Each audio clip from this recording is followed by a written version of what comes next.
I'm so delighted to talk to you today.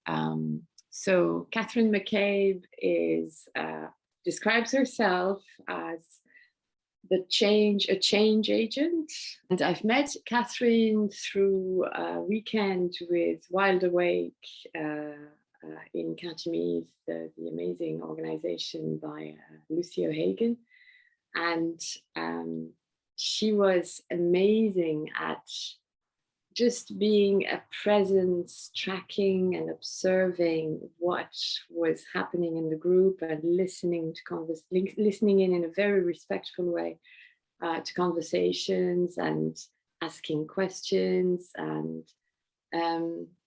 being a tracker within what we were doing at the time, which was tracking animals and observing trails and traces and prints. And so it was amazing to observe how you did it, and then how you delivered what you observed, but also inviting us within that setting to connect with ourselves, to kind of differentiate between what were our core values compared with our adaptive selves, etc. It was really deep and very natural unfolding. So I thought that was just so skilled and so enjoyable. I really, really enjoyed the process, and it was very much a process, which was great. And so I decided to have a longer conversation with you. And I'm just wondering if you want as well now to maybe introduce yourself as you wish. Thank you. It's so, I love, I hate these interviews because I feel so nervous, but I love the feeling of being seen and recognized, and it helps me to see and recognize myself. And I appreciate that. So thank you. I would see myself mostly as a social ecologist. That would be my primary training. And I apply that. It's a framework, it's a way of thinking, it's a way of perceiving, it's a worldview set that I apply as a group facilitator. So, and I suppose my guiding question is, how do I change the world, actually, to be a little bit ridiculous. But that's the question, like that's the burn, that's the thing since childhood that I think I've been asking myself, is this doesn't feel good, this doesn't work. I can see people are really not thriving as themselves in this. So what's happening?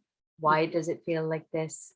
And then how does it change, and what's my role in that change? Okay. And can you describe where you grew up, and maybe what were your surroundings, and to explain a little bit why you felt how you felt? I think, without getting into the minutiae of life in rural Ireland, I think the macro level of what informed me, I'm only making sense of it as I get older. But I think it was primarily feeling outside of the culture, like feeling like I was external and looking in and not understanding why that was. And of course, perceiving there was something wrong with me as time went on, because I just couldn't work out what the rules were. I couldn't work out how this made sense to other people, and how other people seemed to be just getting along with, school and friends. And I felt outside the culture. And I think now I see that I was outside the culture because I have a mother who is a survivor of 19 years in a brutal Irish residential school, industrial school.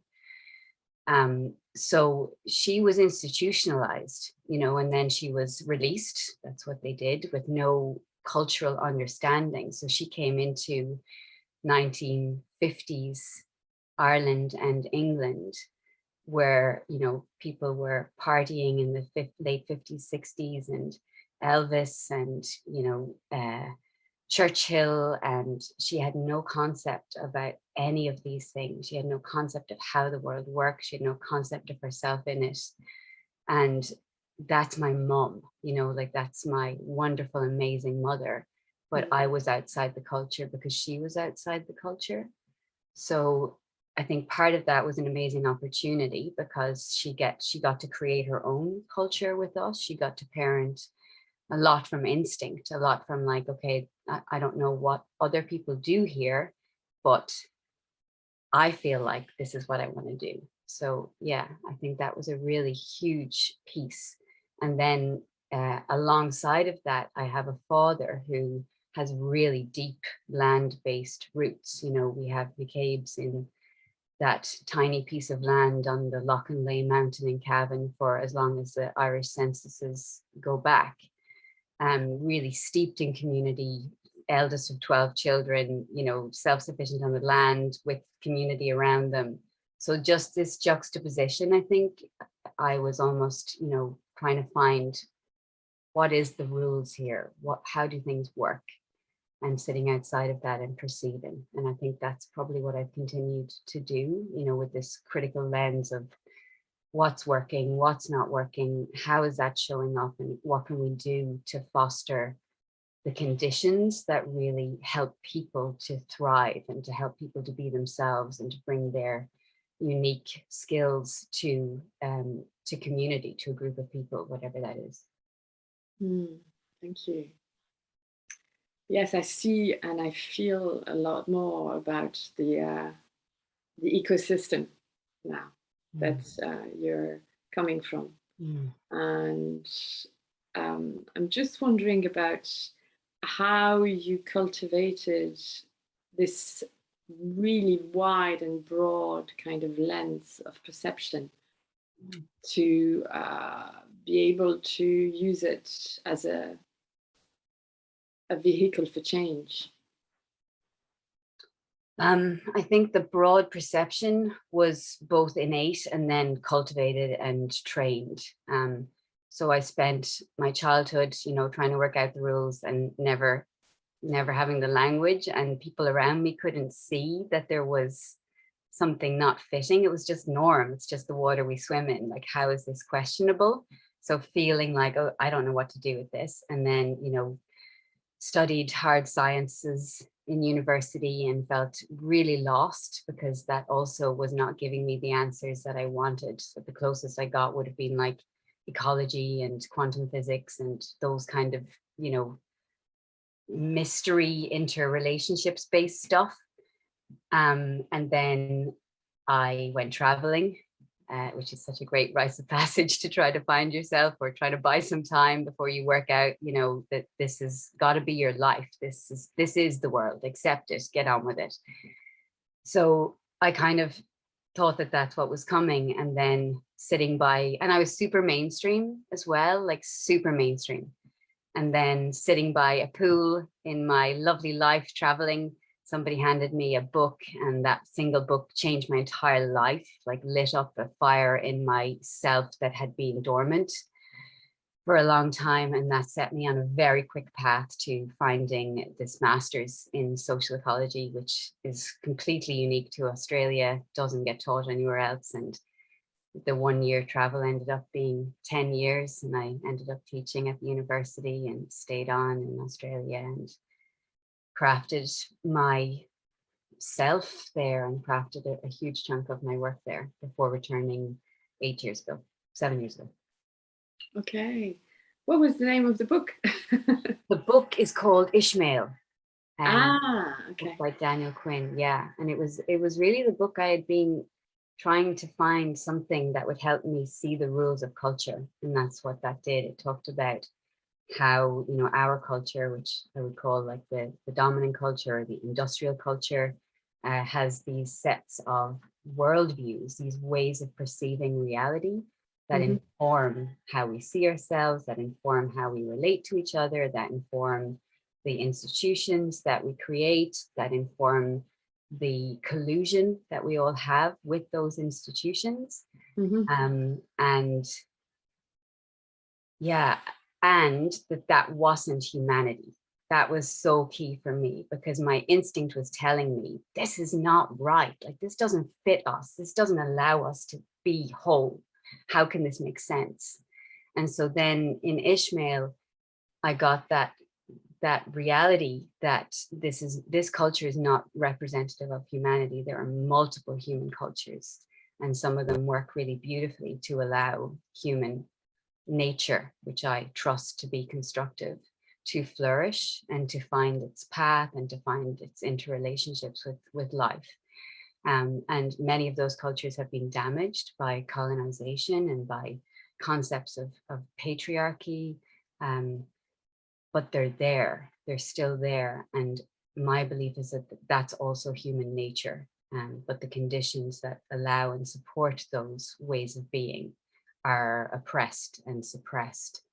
So I wanted to find ways then of perceiving those other cultures, but also ways of enacting those perceptions. So I literally miraculously found this course, social ecology, and cried when I read the description. I was like, oh my God, I found it. Like, this is it.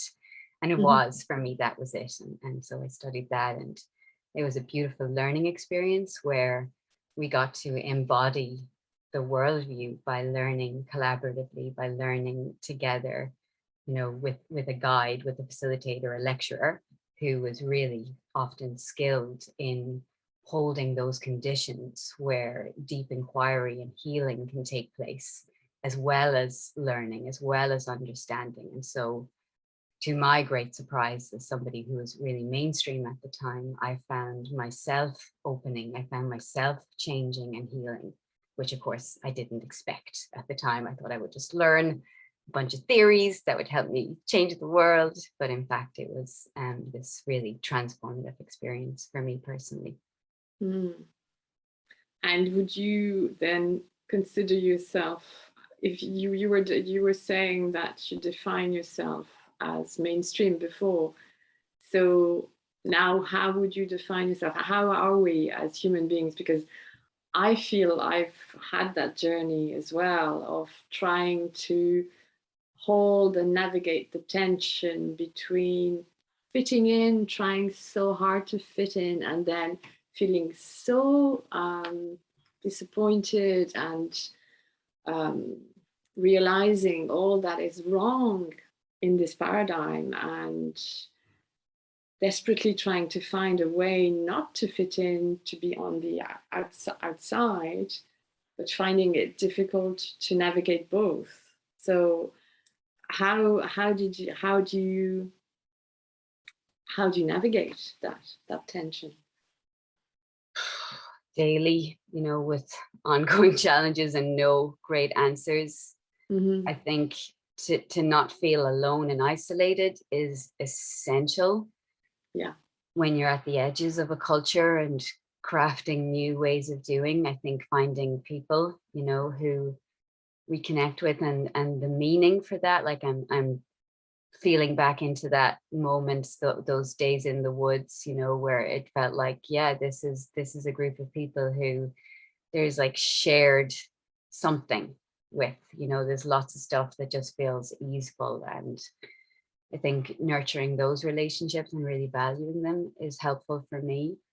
I'm a fighter, like I'm a pusher, I'm an edge walker, like that's what I'm drawn towards. So I often situate myself in positions that are really stuck, you know, really stuck in a worldview of domination and hierarchy, because I like to engage with conflict. I like to, and I think that's a hugely important role, and one that I would be quite critical that doesn't happen enough, you know, as we wake up to our own healing in those kind of self-development bubbles.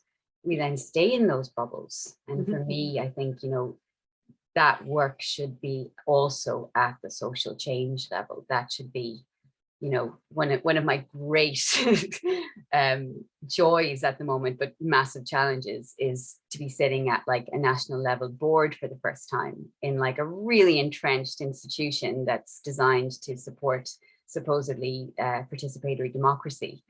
So I'm really passionate about that at the social level. But what that requires is like so much frustration, and so much tending to that culture of the group, and like finding ways to move it and to shift it and to escalate sometimes, you know, what's trying to happen but being suppressed. And then at times, like, you know, trying to, it's just, yeah, the conducting of being in a group is something that I really enjoy and take very seriously. I think it's a great privilege and a great responsibility to be aware of. So yeah, you know, being an activist, doing stuff, but also like tending to what feeds me. And I do all of that badly, you know, imperfectly, and also struggle greatly to be stuck between cultures. Mm-hmm. Thank you. And I imagine also from what you said, you have a whole toolkit of different resources that you use, and different ways to perceive and observe and be present with situations when you have to face conflict and to engage in it. So that's really interesting. And how does this inform the way you go about helping people to change, helping organizations to change, and to face conflicts? Like you very, very kindly let me see a little film about your work with Friends of the Earth in Northern Ireland. And it was really interesting to see the situations there and how some campaigns worked and some didn't. And somebody was saying that it was because there was a visceral engagement of people that some campaigns actually were successful, and others weren't. So it's, I don't know if I'm simplifying too much. I'm probably am, but it's interesting that, and I wonder if you could talk around that, around how you engage people to change, and what is change? How can you describe a little bit how you go about your work? Thank you. I think one of the challenges I have with this question is because every effort for change is really context specific, really moment specific, and that's really crucial, you know, to not dismiss that as, oh, well, therefore, you know, there's nothing we can talk about, because that's actually a really important part of it. Like you described, that it was like a process that we went through on that weekend in Wild Awake. And so I think that's really crucial, like that change is a process, and to engage and really value that process. So to bring in the social ecology framework, so it's a systems science, so it's not really interested in one part of the system. It's not just interested in personal change. It's interested in the intersections between personal change and social change and ecological change.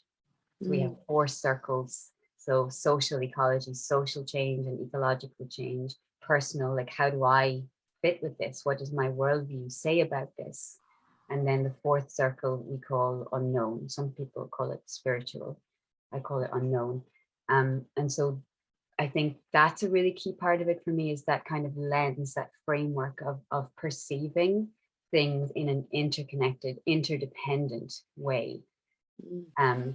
That's key. So I'm not just looking at a team, and when I begin an engagement process, I don't have any idea what I'm going to do, and that's really important. So I don't. So that workshop that you're describing is making me remember what I did, because that workshop was largely emergent.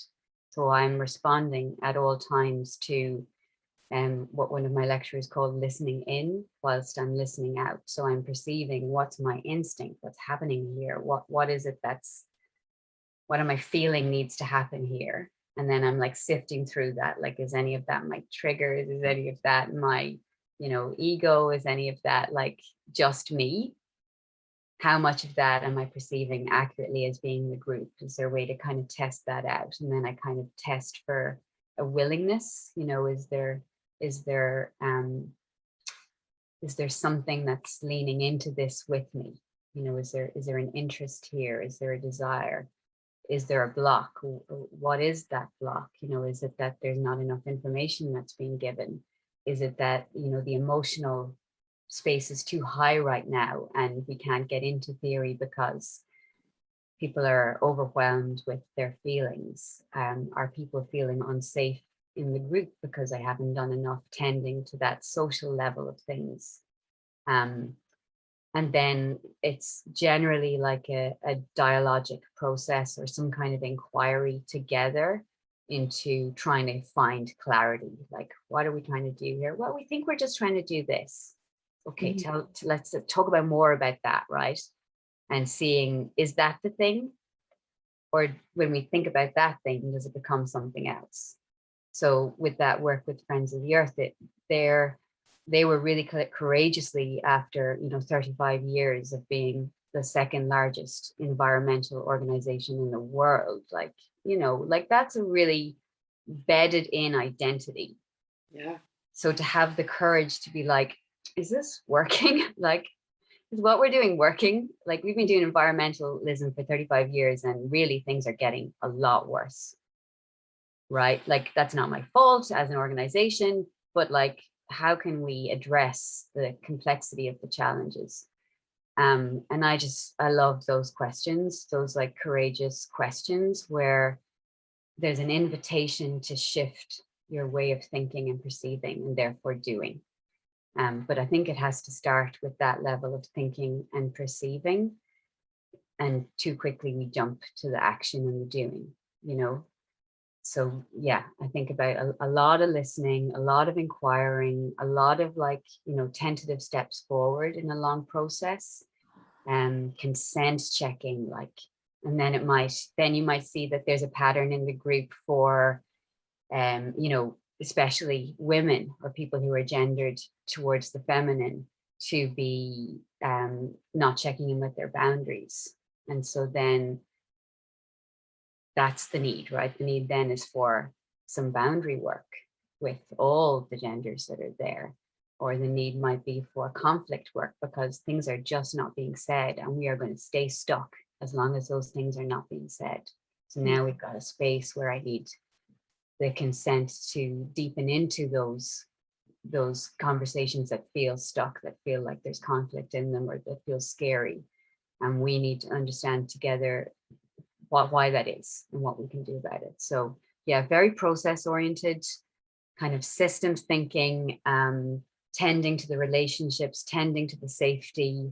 But yeah, constantly kind of checking in, like, even in like, one of the things that really upsets me is the over focus on the individual, the over focus on the person, and the completely ignoring of systemic oppression and challenges that, regardless of what you do, will never make a difference because you are limited in the worldview that says this is for you to change.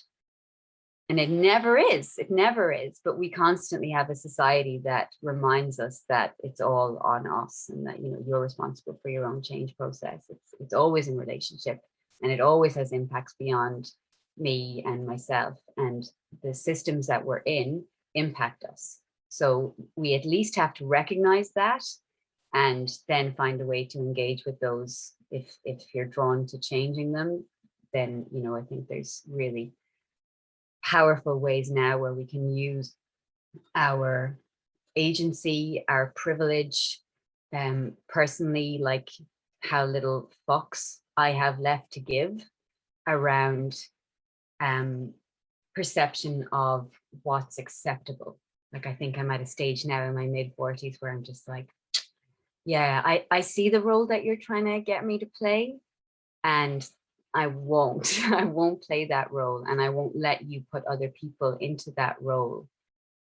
So now it's time to push back. So yeah, it's so context specific. Sometimes it's about really calling out power, and naming it. And I think there's two contexts of difference that I'm noticing as well.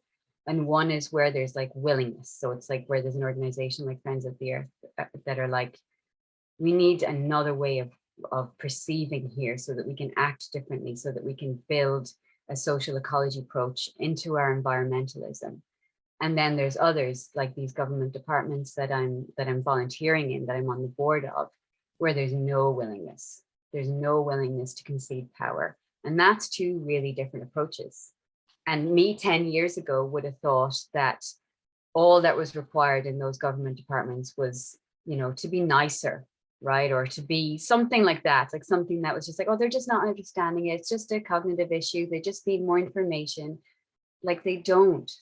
Everything about their life, everything about their world will not let them see that they are being oppressive in their roles. They can't. Their mortgages won't let them see that they're being oppressive in their roles. Their perception of volunteers in the community, you know, especially rural volunteers. So what else are they to be doing? Like, you know, they won't even know these things, or their perception is that people are not really skilled.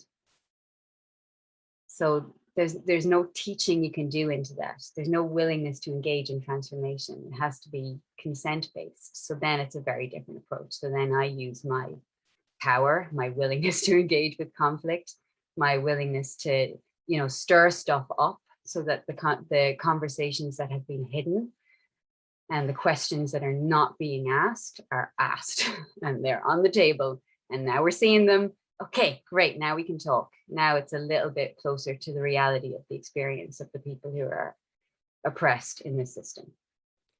And I guess this is so rich, what you've just spoken to. It's so rich.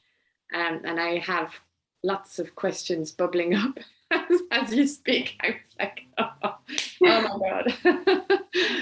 But there's one that that came up.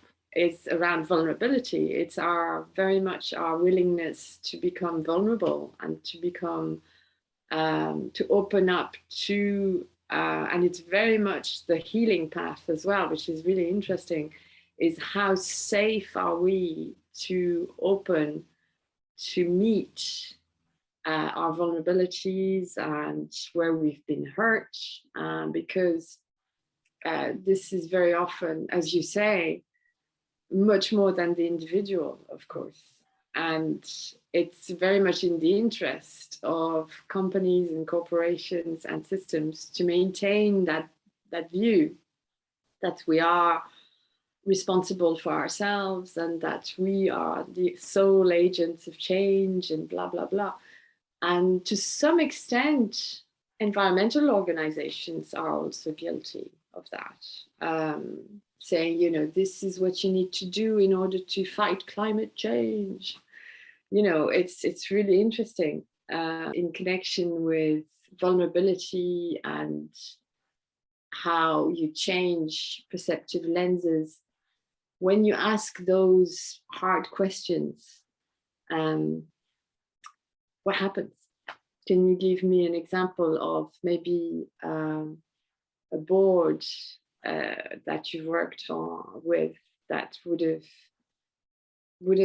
you know, how did it open up a conversation that was healing, that did lead to change? I wonder. Yeah, it doesn't always.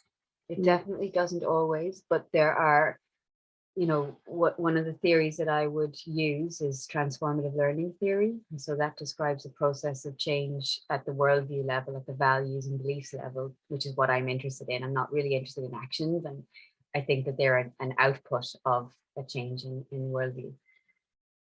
So transformative learning theory would say that there's change happens through either incremental changes that happen over time, and when the conditions are right, you know, we think of a seed that has dry soil, and then rain. You know, those conditions then, whoo, something, it's right, it's ready, okay, that change happens. Or we miss the incremental and we just perceive the huge thing, right? Some people perceive it's just a huge moment, but probably there's been invisible moments where something has changed. And there's some beautiful activities that I could do with groups where people get to reflect on that. Like, where were those moments in your life where, you know, your lens shifted, you know, maybe just for a second, you know? And for me, when I did that activity first, I realized that I had this super random seed of like being maybe 8 or 9 watching Star Trek and having like a Star Trek spaceship come to Earth, and the situation getting more and more conflict ridden and more escalated because the humans couldn't work out to do.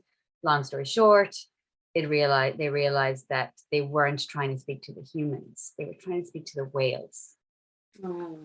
Right? And I just remember, I'd forgotten that I remembered, but when I thought back about those incremental, like, that was a seed that sowed the embers that were reignited for me in Ishmael, the seeds of like, yeah, this human-centered perception of everything being about us doesn't feel right.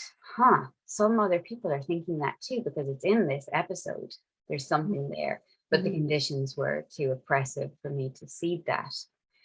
So, you know, sometimes the change is invisible, is my answer. Like, you know, when I ask those hard questions, sometimes it's just like discomfort and annoyance, and a pushback and a counterattack of me, because, as you know, people of color and Black people and people who are experiencing marginalization will tell you from direct experience, if you name the problem, you become the problem.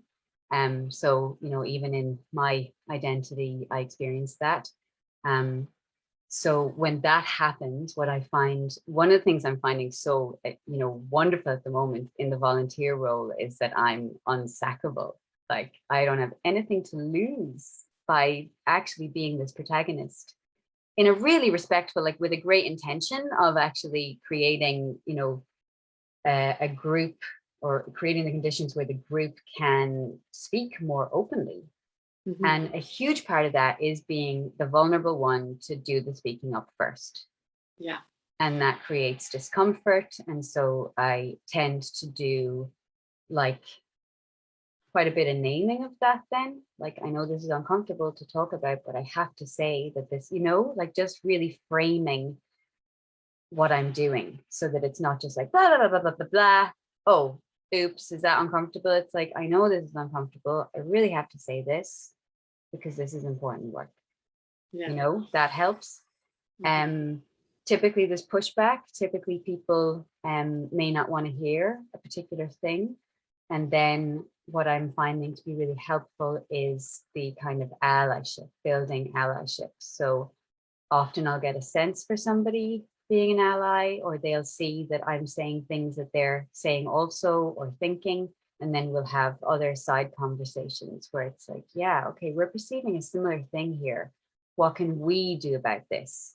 And then the I, you know, being the one who's difficult, has allies in that narrative, in what we're naming. And that becomes more powerful. So that's typically if there's kind of non-willingness. Yeah. And then if there's willingness, it's like, it's such a privilege and it's so beautiful. And I love those spaces where we get to co-create, we get to sink in and explore what the edges are together. And then you get a really strong collective sense of like, yeah, that edge is not ready yet. Like, that edge is too edgy. That edge is not, no, we're not going to go there. Okay, we're going to go over there, or this is what we're exploring now. So it's really about, again, that process, isn't it, of being with and trying to draw out, almost like a midwifery is coming to mind. Like, what is it that's trying to be birthed here? And you've made the building up of alliances with others. How did this actually help people who would have been quite really on the in the center and being held captive? How did they, or did that happen, that they change their perceptive lenses in order to become an ally and and go towards more transformational change. Because that's really interesting. There's so many situations among boards, particularly in Ireland, where, well, everywhere, where I feel there's a sense of stuckness. Oh, massive! It's endemic because it can't move, because, you know, it's really only in the last while. Like, first of all, I wouldn't have touched a group where there was unwillingness. I would never have gone in with, because it didn't feel like consent to me. It's like, what's the point? There's no point. There's no point in working the way I only did when I was just being sensitized to what was trying to happen, because they weren't trying to happen. So typically they wouldn't be my client. Or I might get one session and then it was just like, no, this is way too big. Like, this is not what we're looking for. We're looking for 10 tips to generate better behavior in our students. Like, you know, and some of them have to involve rewards and punishments because that's the paradigm. You know, they're not interested in the layer underneath that, which is like, for me, working with teachers, that young people are expressing a need that's not being met with their behaviors. How do we access that need and find ways to meet it together? There's no fit there. So, you know, up until recently, really, when my fucks to give ran out as much as they have, that I would kind of put myself in those situations where I'm like, yeah, I've got energy now again. Like, I've just come through the early years of parenting, I'm not utterly exhausted every single day. I've got some fight back, and this is my responsibility, and this is my skill set, and I'm interested. So I wouldn't always have put myself in these tricky situations. And now I am. So it's a new experiment. It's only been a few years. I think I took my first director role 3 years ago. Power doesn't want to concede, I think, is one truth. Because it can't, you know, and we were chatting a few days ago, I was stuck in that situation where I was asking myself about the pressures to not ask my child, does he want to go to school? Because what does that mean if and when he says no? I can't earn an income. I can't feed my family. Like, capitalism says we can't ask that question. I can't touch capitalism. I can't identify it. There's no bad guy there. There's no conspiracy theory as far as I'm concerned. So people are not bad. People are not, you know, it's like, we can't allow ourselves to ask those questions with a 300,000 euro mortgage over our heads, or huge educational debt, or, you know, the risk of not having health insurance. So I think a recognition that that's the reality that people are in, and recognizing also that even within that, there are conversations, there are questions that will shift our understanding of how power is being held, both by me as an individual and also by us as a collective. So, for example, with that group, you know, the one that's engaged at the government level with democracy, the narrative there was, we are so lucky, we're talking to the government. They're letting us sit at their table. Like, yes, we're so lucky to be here. And now, like, let's look at how what we're doing is impacting the people that we're doing it for. Like, is that working for them? Like, what feedback are you getting from your places, from your people?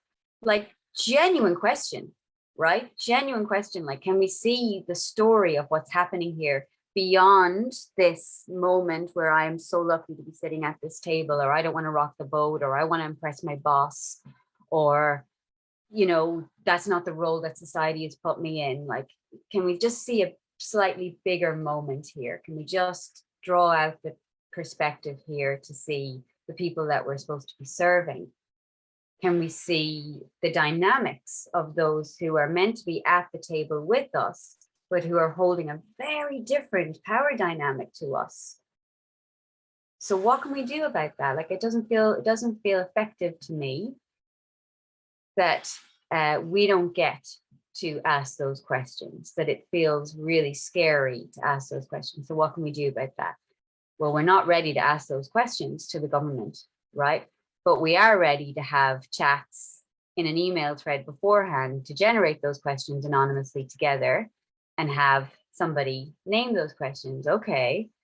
And then it just starts to shift the field, the narrative, the ways of relating, where people get a little bit more, it's like the conditions, I suppose, isn't it? Yeah. Like you're shifting the conditions just as much as you can. And like I screw up all the time. Like, you know, I'm not always bang on in my perception. Like sometimes I will leap way too far ahead, often. It's hard not to sometimes. It's very hard not to for me when I'm not in relationship with the group. Yeah.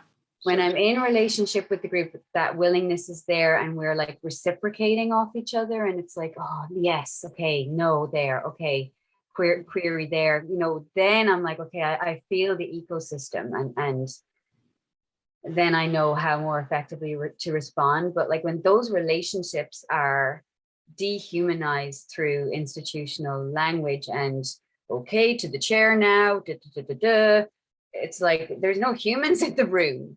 So it's really hard. And so then I like make these huge leaps. And then I get like basically told by the group in direct or indirect ways that didn't work, you know, that's too far. And then I have to find a way to kind of, usually I just kind of let it settle again there.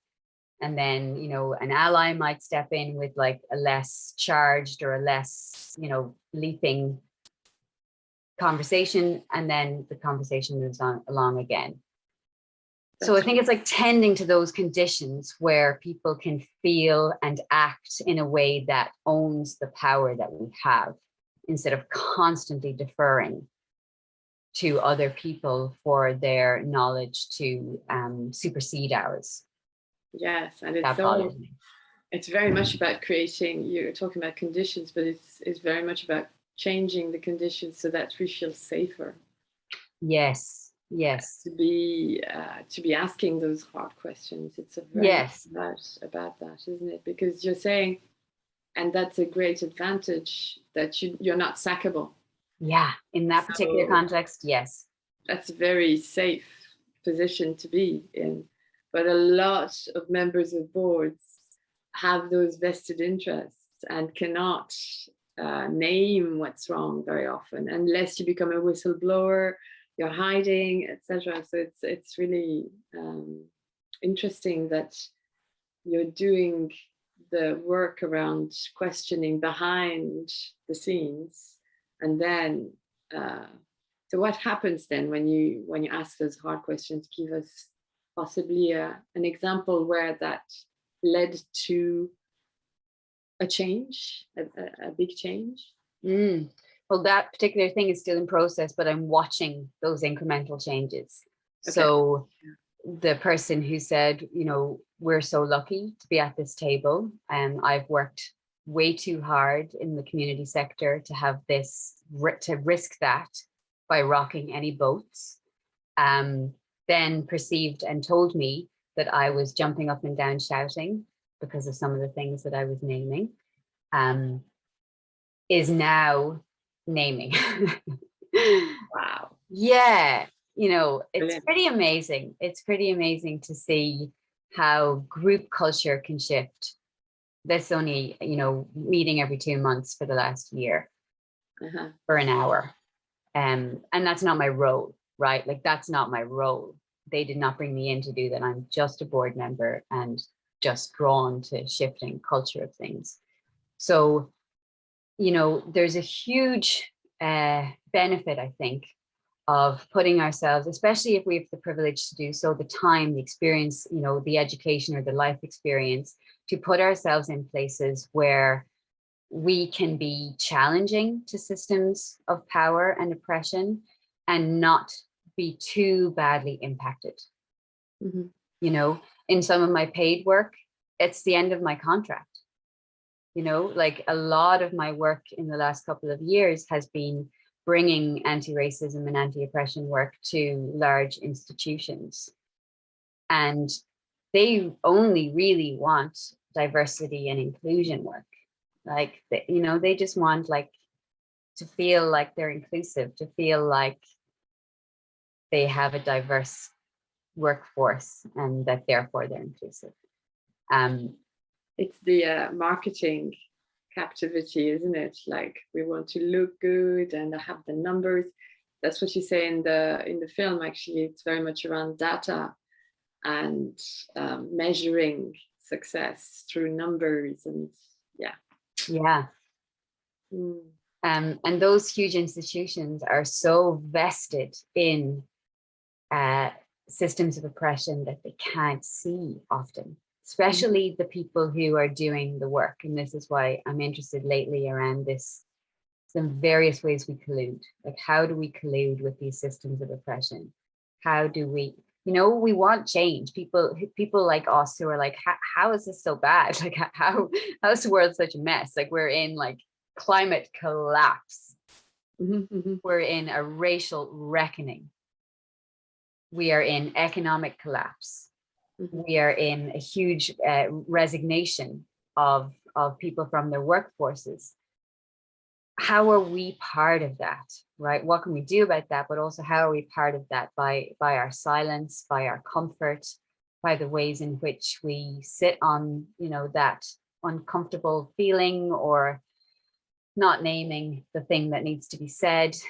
So I think about that a lot lately. Like, how am I colluding? What can I do about that collusion? And often I lose clients, and often you lose clients because the work that's required for them to get to where they want to after a certain stage with me is systems transformation. That you can't keep plastering platitudes over oppression and empower your workforce. You know, it's like the feedback that we got at the end of the Youth Rites of Passage program that we ran. We had a 1 month check-in, and I asked the parents, what's been good but hard? Like, what's been good but hard, right? Reflect on that. And the theme was very much, you know, thanks very much for the empowered teenager. And like, now what do we do, right? Now they're like so full of their own presence and voice, and they're like annoyed about things that they are rightful to be annoyed about, and they're passionate about things that they're rightful to be passionate about. And now what do we do with that? And in system science, you know, especially the work of Nora Bateson and her father, they talk about the double bind, which I actually didn't really understand until I worked with Nora there last year. And I found that utterly fascinating, because I had always perceived a double bind and catch-22 to be the same thing. Yeah, that's what I perceive as well. Yeah, me too. Okay, I was just like, oh, like, I don't know how you interpreted that, but I was like, oh, that's it then, you're stuck. Oh, well, it's resignation. And Nora was describing that double bind is like, now you're stuck. Okay. Now what's required for unstuckness is to add in more complexity, to offer more options, so that you can see things from, you know, I often get the visual of like a mirror disco ball, you know, multiple things reflecting, you know, you can start to see the complexity of the thing that had been reduced. What do? We're stuck, you know, we're stuck in capitalism, and our carbon credits are above 350. Like, well, what are we going to do? We need to keep paying the bills. You know, the stakeholders need their money. What are we going to do? And that's a double bind. That is the double bind of the moment that we're in across all of these. Well, you know, I'd really like to say that, but I've got to pay my mortgage. Well, I'd really like to, you know, embody consent with my child, but I need them to go to school because I'm exhausted, or I need to go to work, or both. Like those constant double binds. And I think that's what brings me back to the both the systemic perception, the perspectives, social ecology thing of like adding in more complexity and the transformative learning. So what Nora says about those double binds is that they require a shift in thinking, a shift in like perception, in order to shift the stuckness, because you're just seeing the stuckness through a particular lens. And when you add in more complexity, you have more potentials for different avenues of movement, of where to go next. Yeah, that's really interesting, because as you say that, I see how, because I've been in that place where how do I see the potential for change. I see all the tools we have to change, all the solutions and the possibilities, and yet change is not happening. It's something that's very little, not enough for the system to really promote life and promote ways that are allowing people to be safe, to be themselves, to express creatively, to be more connected to nature and the more than human world, to not externalize nature, but rather to see ourselves as part of nature and to be nature ourselves. Mm-hmm. And it's something that I've noticed, it's interesting that you call it introducing more complexity, because in some way it's also what you said about change as well. It's how to walk from confused change to deeper simplicity, profound simplicity, and to actually anchor in, this is the world of men and women and humans. But if you go to the wild, if you go to connecting with the forest and the mycelium and mushrooms and animals, it's like, oh my God. Yeah, complexity. It is complexity. Okay. I mean, that is exactly what you're perceiving when you can see wild nature. Sure. Yeah, you're perceiving the complexity of it. And, human societies are also complex. But the worldview that we use to perceive them is reductionist. Sure. So just to use that example of the double bind of, the climate change moment. So, if I was to bring a social ecology lens, this is off the top of my head, so forgive me, to that conversation, I'd be asking a much broader question. Like, so carbon credits, carbon output exists within a hard data measurement framework, which has to be connected to capitalism. But if we even ask the conversation around, ecological footprint, which is also flawed, but if we broaden it out further to it's not just about the carbon we output, because we could have like a reduction in carbon by nuclear power, right? That's a really effective way to reduce carbon. Mm-hmm. If we ask a broader question around the impacts of that, we will get a much more complex answer. Yeah. But a much more challenging answer for the current worldview that we're in. Like the worldview can't say, yeah, okay, well, what's the impact really of nuclear power? What's I remember going to Germany and seeing what I had laughed about with the social ecology friend, which was solar powered sawmills, timber mills. Oh, wow. Yeah, like using solar power to chop down trees. And I was like, wow, this is like everything that's wrong with that narrative that says like, oh, we'll just do it greener. Like we'll just destroy the world, but like we'll stick a green label on it and everyone will feel a whole lot better. Oh dear. Yeah, absolutely. It's exactly the same, with nuclear power and all this drive to go back to change from fossil fuels to electric cars. And how do you produce the electricity? It's using fossil fuels, or it's using nuclear power, or it's extracting, lignite and other, not lignite, can't remember the name of that mineral, which starts with lithium, that you need in order to power those cars, or different other minerals that are needed like that. With child labor, child labor that are not white. Yeah, exactly. Right. Systems of oppression behind it. Yeah, but we can't allow ourselves to see those things. I drive an electric car. I know. Yeah. So how, yeah, double bind, like, I know. Compassion for myself, for imperfection, for the journey, but also recognition of collusion. Yeah. It's tricky. It's really tricky. And is there such a thing as lower impact then? Because it's true that electric cars do not pollute as much in terms of measuring output, if you focus on that particular way to measure pollution. So that's interesting as well. How do you measure your impact? We go back to the complexity. Mm-hmm. And I think, you know, my gateway drug for this work was environmentalism, you know, and when I think about like how overly simplified and reductionist my environmentalism was, and how uncompassionate that was, that made me about myself and about other people, because of that lack of understanding of like, some people really haven't got this choice. Yeah. And it's not always because they don't have the money. It's often because they are locked into not allowing themselves or being allowed to challenge power. Yeah, and because it's overwhelming, because it feels unsafe to do so as well.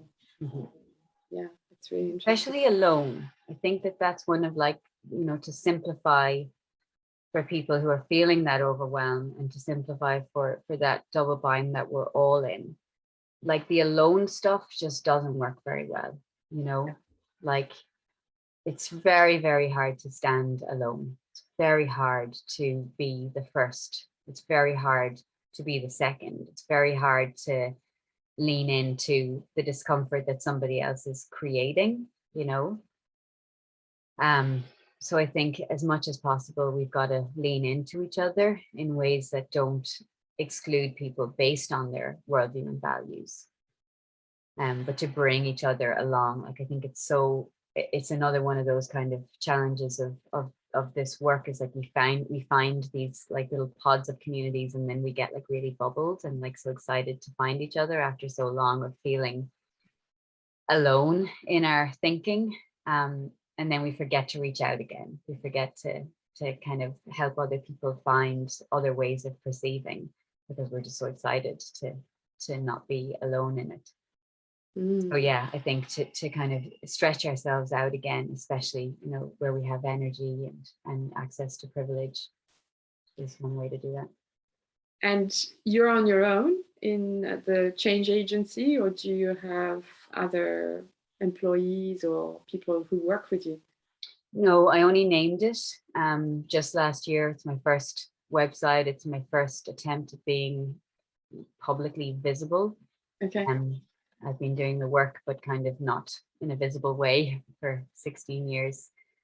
So I'm very happy that I think I'm at the edge of exploring new collaborations, because I've been very much alone in the work. And last year I realized through a minor but big illness that it was really not working for me. Like I was not thriving in delivering the work, or in kind of crafting the work and making it visible and making it happen. And the pressure of like the Instagram world and like all of the things that as an entrepreneur you're expected to do now, I'm not there. Like I have not leaped in that direction yet.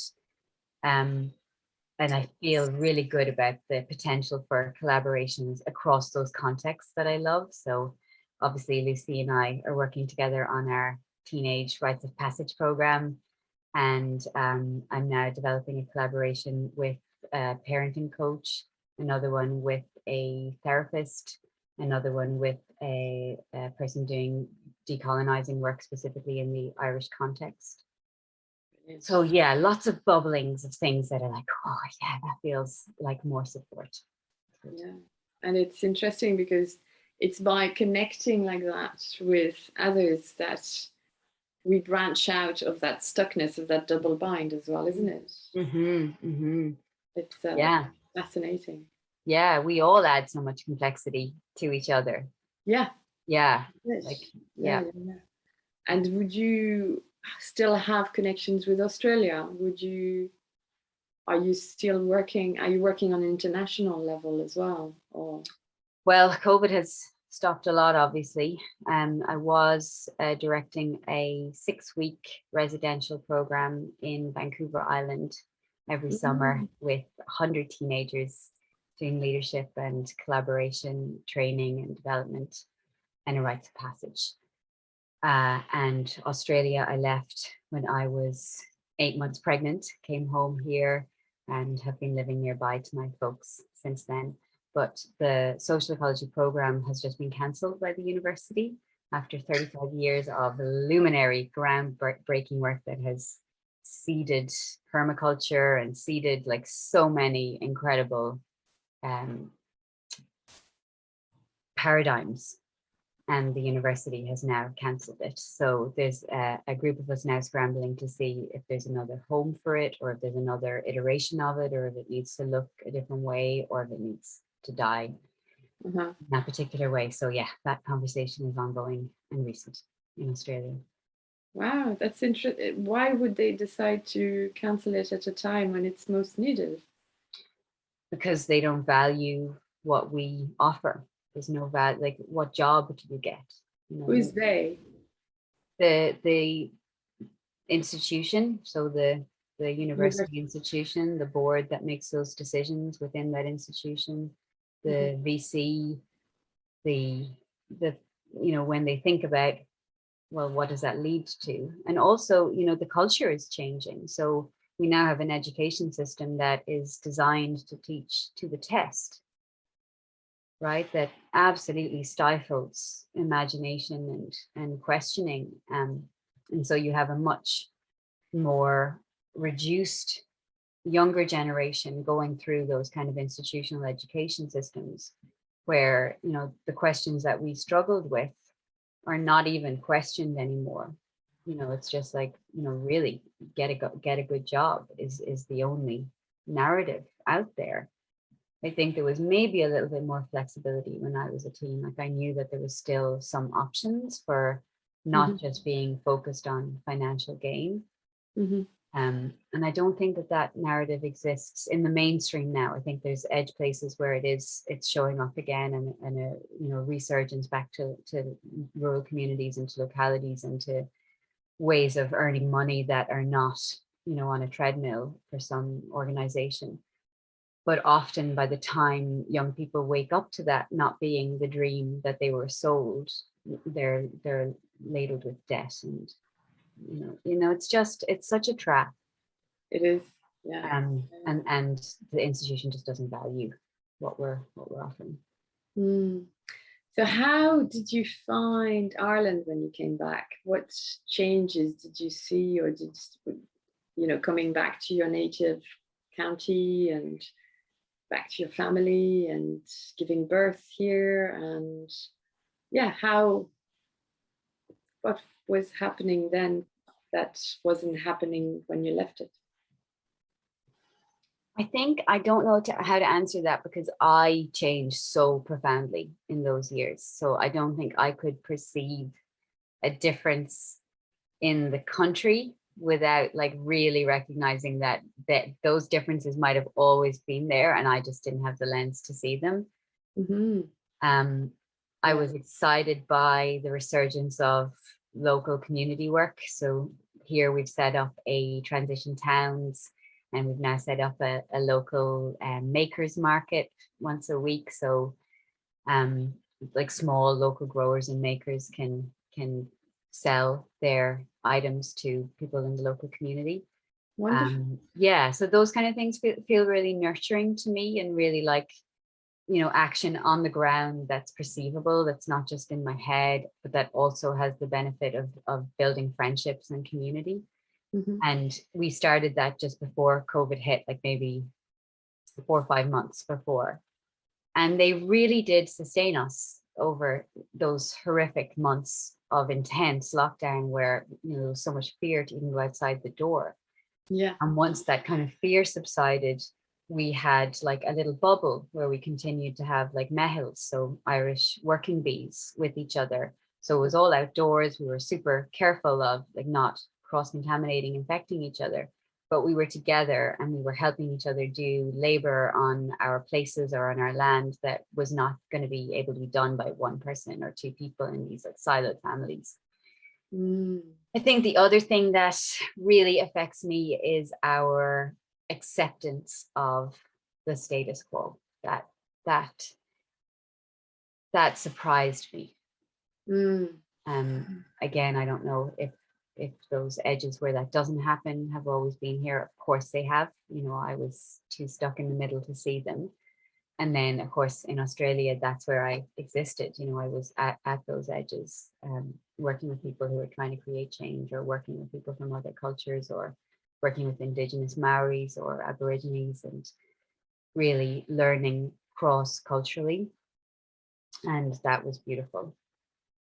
Yeah, so then coming back here and seeing the acceptance of how things are, that feels pretty intolerable to me. And I think that's part of my fire for here right now. And again, like to come back to full circle about, you know, my origin story, my mother's story. I have suffered greatly. She has suffered greatly from the collusion of regular people who saw the state that those children were in as they walked in ragged clothes, you know, up and down the town, to remind the people that this is what happens to fallen women and this is what the children deserve, you know? So I think part of me carries the wound of that. Part of me knows how much damage can be done by silence and by not acting. And that fires me up to act. And, you know, I have to be really careful not to overextend and not to totally obliterate myself in the service of change. And that's something that I think I'm working on this year, especially with the collaborations, is like part of the challenge of seeing, you know, from a systems perspective, is being able to see so many of the challenges and how they relate to each other, and therefore what can be done about them. But then like feeling like that's all on my shoulders, that I have to do that because I can see it. So I'm in the phase now of recognizing that other people also, of course, see interdependencies, and other people also see things from this interconnected systemic perspective, but whatever language they use, you know, and that they're my people, you know, they're the people that I can really work with in a way that feels like it's feeding each other, and that we don't have to be doing those kind of big pieces of culture change alone. So I'm looking forward to experimenting with more direct collaborations. Lovely. And just to change and to talk about something that is not work, how do you relax? How do you enjoy your life? I would say that, in being honest, that is a challenge for me. Like slowness is a challenge for me, and taking time away from the things that like are my passion are challenging for me. I'm also in a really busy phase of life. So I have like young children. We're literally self-building a little eco house onto an old Irish cottage, and doing all the work ourselves. So finding moments where, or finding like a perspective, I suppose, where, and I can't always do this, but where I can see the privilege of that and the joy of that, and not just like the capitalist story of the work of that, you know, that helps me. But yeah, I need a lot more of help from other people on, you know, reconnecting with ease and joy, and not being in the, you know, this has to change thing. Yeah. And do you have, who inspires you these days, or what inspires you to continue despite the sense of stuckness, despite the sense of things getting worse rather than better? Probably the process, like seeing the benefits and the pleasure in the process. that keeps me going, like not being fixated on where we're going, on what the end point, because often that doesn't exist from the way that I like to work, which is called like emergent design. Like I'm feeling into the future. I'm trying to find what is it that's trying to show up here. So really sinking into that and enjoying the benefits of that process, that, you know, if I had gone in with I need to get this to there, I would find that really stressful and really repressive and oppressive. But here I get to see like the spin-off awesome stuff that happens along the way that was completely unexpected and unpredictable, and no one even thought it'd be good because we never even thought about it being a thing, and now it's here and it's like, yeah. But I love that. That keeps me going, and I see the benefits to people personally. I love that.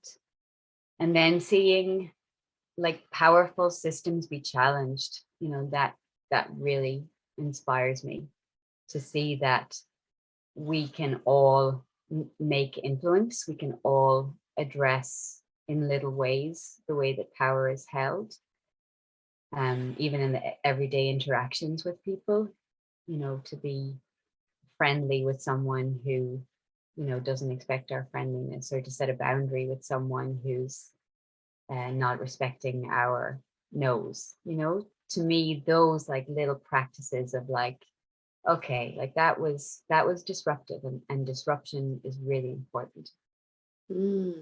Yeah, absolutely. And I'm thinking about the importance of art in that as well, in doing that. So would you consider doing collaborations with artists as well? Because there's more and more use of art as a disruptor, and as a you know, mirroring what is happening, and how that can take the place of asking important questions. It can also question in a different way, in a visual way, or maybe a visceral way as well. It's interesting. I really, really value art, and I'm really afraid of artists because it's like a skill that I don't easily access. And so I feel with artists, like I feel with famous people, like just like in awe and in wowness. So yeah, and I expression that comes to me easily is more verbal, and you know, the conducting of a group process. And I really, I think the arts are so liberatory, especially, you know, queer spaces and spaces that have been ignored, and there's just so much richness there. Yeah, and performance art in particular, where it's outdoors and it's or indoors, doesn't matter. But yeah, it can really be a disruptor. It's very interesting. I was brought in by the Tate, so the big Tate Museum will be one of my biggest clients. They have an amazing program called the Tate Exchange, which is a group of 60 artists from multidisciplinary backgrounds. And so they brought me in. I've been their only external facilitator for the past 4 years, to turn that group of artists into a collaboration of artists. So they're all engaged in public participatory art. So art that is designed for the public to engage with, not just to be perceived or looked at, to be engaged with. Brilliant. So that kind of like working across disciplines, that really appeals to me, you know, for artists to find other artists that then amplify and give them other perspectives for their work, but also help them build a practice of participation, you know, and understanding the soft skills or the meta skills underneath the public participation piece of the art. You know, that safety for how people are engaged to meet across that space of something that the culture has told them that they're there to perceive in a passive manner, to then have an invitation extended to them. Like, that's challenging. That's a disruptor in itself, isn't it, of that contract? Absolutely. And it also allows a lot of ties to be broken for people in you know, if it's done in a playful way, if it's done in a very allowing way, you know, it's really interesting how play and art through the use of artistic tools can engage people in such a way that they realize how collusive they can be, or that they are, and how held captive they are, and how they have permission. It's okay to do things differently, or to think things differently, or to perceive things differently. Art allows that, I find, it opens up the field of perception in a different way, and it, like you were saying, it queers reality, which is such a great enabling force. You know, it frees people in so many ways, and it's a domain that's outside. It feels anyway that it's outside the forces of capitalism more than other domains. Wow, jealous. That sounds amazing. Well, I'm not really in it, but I've done a little bit of performance art just very recently, and I found it very interesting, the reactions from the public to the performance. There was one part of it where we were with a group of others. There were 14 of us, and we staged a kind of banquet of excess in the grounds of the Museum of Modern Art, IMA, and we kept on adding, more things to the table and making a huge mess of everything. And it was really interesting how some of the members of the public came back and said, "Oh, I felt really, really upset about this," and it made me look at my own kind of collusion, my own, and it made me feel a bit of nausea even. So it's interesting how we can disturb patterns and and engage people in a self-reflective kind of process through art as well. I love that. Yeah.